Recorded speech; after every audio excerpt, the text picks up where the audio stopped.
ओम नमो भगवते वासुदेवाय नमः।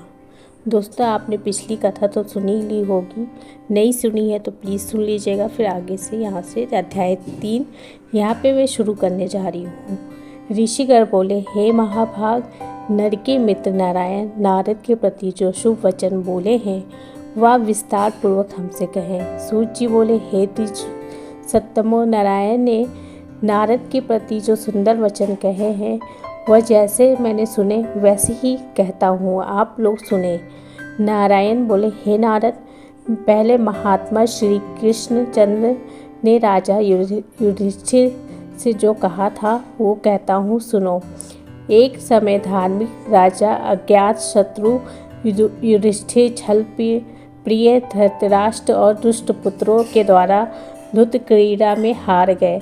सबके देखते देखते अग्नि से उत्पन्न हुए धर्मपरायणा द्रौपदी के बालों को पकड़ के दुशासन ने खींचा और खींचने के बाद उसके वस्त्र उतारने लगा। तब भगवान श्री कृष्ण ने उनकी रक्षा की। पीछे पांडव राजकों के त्याग के काम्यक वन को चले गए, जहाँ अत्यंत क्लेश से युक्त वे वन के फलों को खाकर जीवन बिताने लगे। जैसे जंगली हाथियों के शरीर में बाल रहते हैं, उसी प्रकार पांडवों के शरीर में बाल हो गए। इस प्रकार दुखित पांडवों को देखने के लिए भगवान देवकी सूत मुनियों के साथ काम्यक वन में गए। उन भगवान को देख के मृत शरीर में पुनः प्राण आ गए। इसी तरह युधिष्ठिर, भीमसेन, अर्जुन आदि प्रेम विहल होकर सहसा उठ खड़े हुए और प्रीति से श्री कृष्ण के गले लग गए और भगवान श्री कृष्ण के चरण कमलों में भक्ति से नमस्कार करने लगे। द्रौपदी ने भी धीरे धीरे वहां आकर आलस्य रहित होकर भगवान को शीघ्र नमस्कार किया। उन दुखित पांडवों के कोमरक के चर्म के वस्त्रों को पहने देख के समस्त शरीर में धूल लगी हुई और रूखा शरीर और चारों तरफ बाल बिखरे हुए द्रौपदी को भी उसी प्रकार दुर्बल शरीर वाली और दुखों से घिरी हुई देखा। इस तरह दुखित पांडवों को देख के वे अत्यंत ही दुखी हो गए। भक्तवत्सल भगवान धृतराष्ट्र के पुत्रों को जला देने की इच्छा से उन पर क्रुद्ध हुए।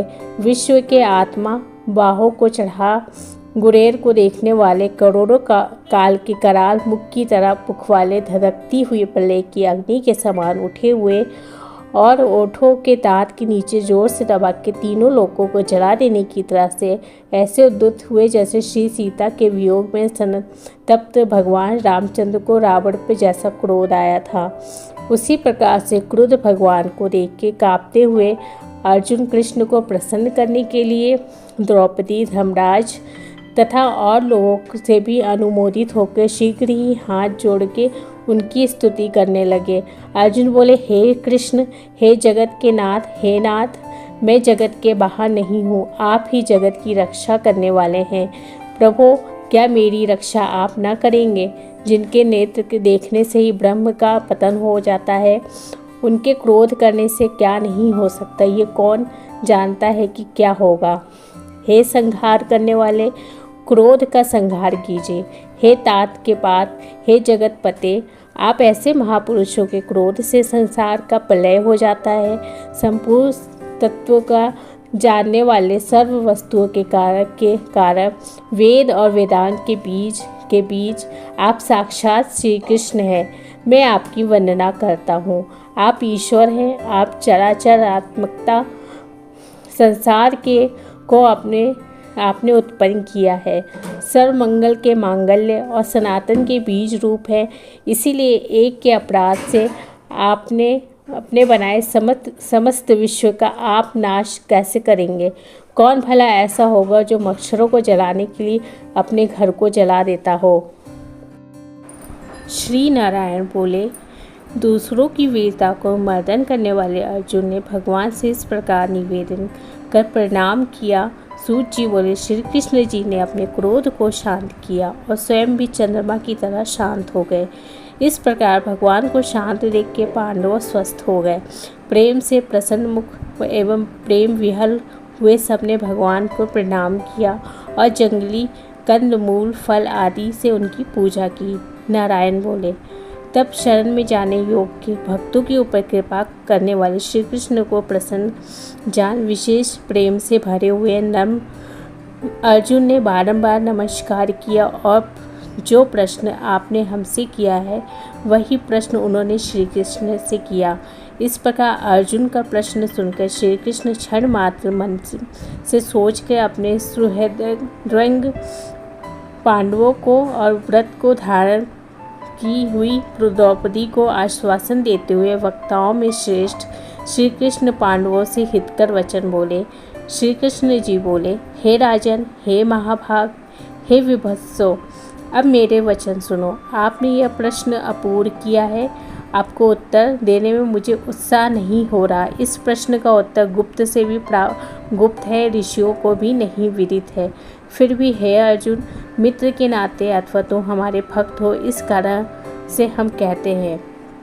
हे सुव्रत, वह जो उत्तर है वह अति उग्र है, अतः कर्म से सुनो। चैत्रादि जो 12 मास निमेष महीने के दोनों पक्ष घड़ियाँ, प्रहर, त्रिप्रहर, 6 ऋतुएं, मुहूर्त, दक्षिणायन, उत्तरायण, वर्ष, चारों युग, इसी प्रकार परनाथ तक जो काल है, यह सब और नदी, समुद्र, तालाब, कुएं, बावली, गड़ैया, सोते, लता, औषधियाँ, वृक्ष, बाँस आदि पेड़, वन की औषधियाँ, नगर, गांव, पर्वत, पूड़ियाँ, ये सब मूर्ति वाले हैं, अपने गुणों से पूजे जाते हैं। इनमें ऐसा कोई भी अपूर्व व्यक्ति नहीं है जो अपने अधिष्ठात्र देवता के बिना रहता हो। अपने अपने अधिकार में पूजे जाने वाले वे ये सभी फल को देने वाले हैं। अपने अपने अधिष्ठात्र देवता के योग हैं, महात्म्य से ये सब सौभाग्यवान है। हे पांडुनंदन, एक समय अधिमास उत्पन्न हुआ। उस उत्पन्न हुए असहाय निंदित मास को सब लोग बोले कि यह मलमास सूर्य की संक्रांति से रहित है, अतः पूजने योग्य नहीं है। यह मास मल रूप होने से छूने योग्य नहीं है और शुभ कर्मों से अग्रह है। इस प्रकार के वचनों को लोगों के मुख से सुन के ये मास निरुद्योग, प्रभा रहित, दुखों से घिरा हुआ, अति खिन्न मन, चिंता से ही ग्रस्त मन होकर व्यतीत हृदय से मरणासन की तरह हो गया। फिर यह धैर्य धारण कर मेरी शरण में आया। हे नर, बैकुंठ भवन में जहाँ मैं रहता हूँ वहाँ पहुँचा। मेरे घर पे आकर मुझे परम पुरुषोत्तम को इसने देखा। उस समय अमूल्य रत्नों से जटित सुवर्ण के सिंहासन पर बैठे मुझको देखकर वह भूमि पर साष्टांग दंडवत कर हाथ जोड़ के नेत्रों से बराबर आंसुओं की धारा बहाता हुआ धैर्य धारण कर गदगद वाणी से बोला। सूत जी बोले, इस प्रकार महामुनि बद्रीनाथ कथा कह के चुप हो गए। तब नारायण के मुख से कथा सुन भक्तों के ऊपर दया करने वाले नारद मुनि पुनः बोले। नारद जी बोले, इस प्रकार अपनी पूर्ण कला से विराजमान भगवान विष्णु के निर्मल भवन में जाके भक्ति द्वारा मिलने वाले जगत के पापों को दूर करने वाले, योगियों को भी शीघ्र न मिलने वाले जगत को अभेदान देने वाले ब्रह्म रूप मुकुंद जहाँ पर थे उनके चरण कमलों की शरण में आया हुआ अधिमास क्या बोला। श्री नारायण बोले, हे नारद, भगवान श्री पुरुषोत्तम का यह अध्याय पूर्ण हुआ। अगले अध्याय में मैं लेके आऊँगी अगला अध्याय। तक बने रहिए, तब तक के लिए धन्यवाद।